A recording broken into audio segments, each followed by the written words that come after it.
દ્વારકામાં દરિયા કિનારે કન્ટેનર તણાઈને આવ્યું। વરવાડા ગામ નજીક શંકાસ્પદ કન્ટેનર તણાઈને આવ્યું। કેમિકલ ભરેલું કન્ટેનર તણાઈ આવતા પોલીસે તપાસ શરૂ કરી।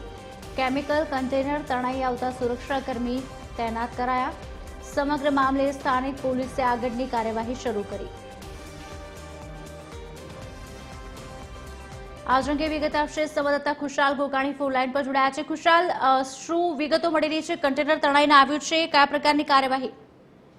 જી ખુશાલી, જણાવી દઉં તો દેવભૂમિ દ્વારકા જિલ્લાના દ્વારકામાં જે મોટો દરિયાકાંઠો ધરાવે છે, દ્વારકાના વરવાડા નજીક એક કન્ટેનર તણાઈને આવ્યું છે। કેમિકલ ભરેલ કન્ટેનર તણાઈ આવતા પોલીસે તપાસ હાથ ધરી છે। કન્ટેનર ક્યાંથી આવ્યું, શું કેમિકલ હતું, અને હાલ છે જે પોલીસ કર્મીઓ તૈનાત કરવામાં આવ્યા છે કન્ટેનરથી આસપાસ કોઈ અવર જવર ના થાય તે માટે પોલીસ કર્મીઓ પર તૈનાત કરવામાં આવ્યા છે।